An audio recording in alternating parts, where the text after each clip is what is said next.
Hey everybody, and welcome to Q&A session number 1 for A Swamp the Size of Belgium. This is a great forum for you to ask any questions about UN peacekeeping, my experience in South Sudan, or even about the Canadian military as we come up to the launch of the book in July of this year. In fact, I'm thinking of doing one of these sessions probably monthly, so as you come up with any questions or queries, post them in the comments below or send me an email. Thanks very much to everybody who put questions in. I received half a dozen, which is more than enough for this first session. So let's dive in. The first question from a number of folks, what's the deal with the book title? That's a really good question.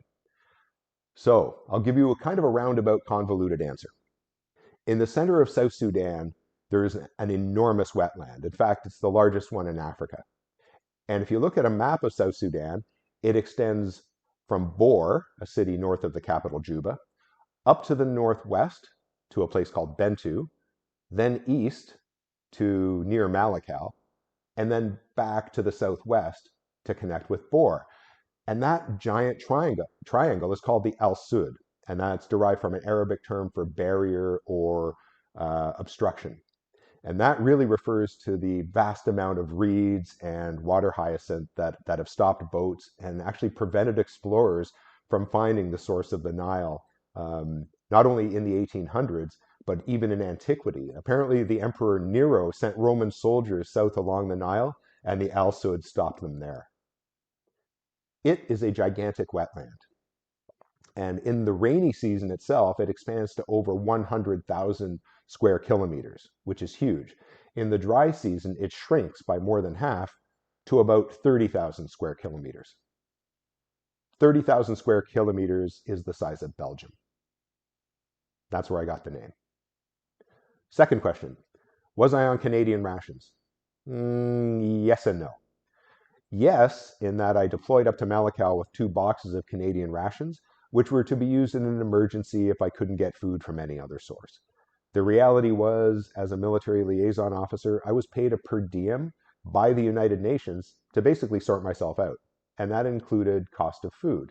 So what I did, because you couldn't really buy food in Malakal, the town was abandoned, and we didn't like the look of the kitchen in the UN cafeteria, just for standards of cleanliness. So I shipped myself food from Canada, a lot of freeze-dried meals, cans of tuna, noodles, things like that. So while I had some Canadian rations, I lived exclusively on food that I had purchased myself. Question 3, do I really hate the rainy season? Oh yeah, I totally do. For all the right reasons, I think. And it's not the rain itself, it's that it makes patrolling impossible. It makes roads impassable. It sticks to your boots, and it's this tenacious clay that just sticks to itself. And so you'll be walking down a street or a road, and it just keeps sticking to your boots. It's like walking with cinder blocks, attached to your legs at some point. It's just horrible, horrible, clingy stuff, and it's just miserable. So yeah, I hate the rainy season. Question number 4. Did I meet with any local tribal leaders or warlords on this tour? Yeah, one in particular. I don't know if he'd like to be called a warlord, but I'll jump back a bit. In 2006, because in our area around Bentu, we had a lot of unaligned groups, and each one was led by, they were all brigadier generals for some reason, but you had to deal with each of them individually almost, because you couldn't always tell what their allegiances were, and sometimes that changed. But in 2015, we patrolled as much as we could on the west bank of the Nile River, which is ethnically Shilluk. That's a different tribe from the predominant Dinka or the Nuer, who are the second largest tribe in South Sudan. And so their leader militarily was a gentleman named Johnson Oloni, who was an absolute bull of a man, incredibly tall, like pushing 7 feet tall, broad, and just moved with a power and an energy that was palpable. You could feel him walking up to a meeting. Like, it was just incredible. He had been sanctioned by the United Nations for things like forcible recruitment of hundreds of child soldiers, but the sanctions never got pushed through because one country ended up vetoing it. John Snow is the type of leader that made me realize Hollywood gets it wrong. And Hollywood gets it wrong on a lot of things militarily, but they show a lot of military leaders or rebel leaders or warlords, if you want the term, as being those who rule by fear. And quite often that is the case. But with John Snow, you could see the charisma, you could see the humor, and that you could also see why people would be drawn to him as a leader and a strong leader. Um, but on the flip side, we also saw when he was pretty pissed off with us and he wasn't afraid to show it. And it was a fairly uncomfortable couple of minutes initially in a meeting. I talk about that a little bit in the book. But one story about John Snow is I had to go say hello to him. I definitely wanted to meet him after a meeting we had in a place called Tonga. So I walked up and said, General, hey, thanks so much for your time today. It was very important for us to meet. And he looked down at me and said, you are American or Britannian? I went, neither, sir. I am Canadian. And I stuck my hand out, and basically shaking hands with him is like putting your hand into a goalie mitt. It basically disappeared. And he laughed, and we just moved on. And that's about the only interaction we had with any of the tribal leaders or military leaders, apart from the Sudanese People's Liberation Army in Malakal itself. Question 5. What was my loadout during the tour? That's a really good question. I'll do a brief answer here, and then what I want to do is a different video where I'll actually have the kit and at least provide visual detail of what I carried and how it was rigged. That's an excellent question. I had several loadouts, depending what I thought the mission might be or what I thought the threat might be. So I was issued a large flak jacket, like everybody had in Afghanistan, and had a helmet with a blue helmet cover and all of those things. But what I also had was a plate carrier, a smaller piece of kit that really provided ballistic protection around my chest and my back. The advantage was it would fit into a backpack, so I could bring that with me into a meeting and it wouldn't arouse any suspicion because I wasn't going to show up in a flak jacket and a helmet to a meeting. The security situation never justified that. So on that, of course, with Molly, I had a series of different pouches that was everything from first aid kits to administrative pouches to just general stuff where I could put things. Um, Again, first aid supplies, pen and paper, maybe a camera, maybe a radio.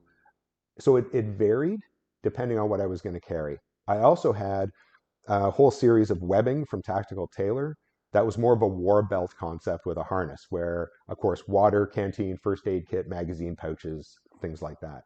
Now, I only had a pistol on the tour. I didn't have a C7. I didn't have a rifle. So that did make a difference on how I rigged my kit. I will say that I also brought 4 pistol holsters with me, a thigh rig, which I never used, a rig to go onto the plate carrier, which I never used, and then a couple of discrete holsters just if I was wearing civilian clothes and was carrying. Um, Not as much the case in Malakal, but when we were in Juba in Canada House, there was a rule that at least one person was armed all the time, at least with a pistol, and that if contractors were in the compound, at least one person would have a rifle as well. So just some really good force protection measures. But for my day-to-day normal stuff, I had a BDS tactical bug out bag. It was just an over-the-shoulder bag where I could put water, first aid kit, my Iridium satellite phone, my regular phone, GPS, things like that. Food, just the stuff you need if you're going, let's say, from 8 to 12 hours. But it also had a flap that allowed you to put in a pistol and had space for a couple of magazines. And again, was very discreet. So that was a pretty good piece of kit. I'll leave it at that because this is the type of thing where I want to show you the gear and show you the pouches and give you a better sense of how things kind of all fit together. Question number 6. What was the UN mandate in South Sudan? Now, that's an excellent question. There were 4 main pillars to the UN mandate in South Sudan when I was there in 2015. And the first one was protection of civilians. The second was investigation of human rights violations. The third was the provision of humanitarian aid. And the fourth really referred to supporting the provisions of the latest peace agreement. So let's break this down a little bit. Protection of civilians. Within our camp in Malakal, we had a POC site, protection of civilians site, that held 48,000 internally displaced persons in an area about 800 meters by 800 meters. This was to stop the tribal violence, civil violence that had been going on since 2013. The second, investigate human rights violations.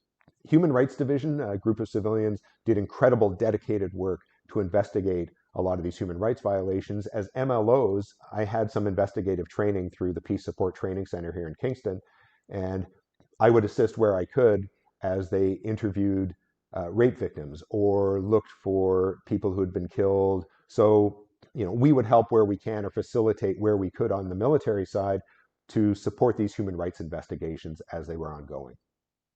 The third, for the provision of humanitarian aid, a lot of that was brought up the Nile River by barge on something called Operation Lifeline. MLOs with force protection would always be on these barges and on these convoys because as you got stopped by either the Sudanese People's Liberation Army on one side or the Sudanese People's Liberation Army in opposition, the opposition on the other, the MLOs would go forward, we'd negotiate the safe passage of the goods and the barges and the crew along the Nile until they got to the destination. And then what we could do is further provision of this humanitarian aid out to the IDPs and vulnerable peoples within the camps. The fourth, supporting the cessation of hostilities agreement, was really more of a higher level initiative, and it's not something we directly got involved in as far as I recall. And that concludes Q&A session number 1 for A Swamp the Size of Belgium.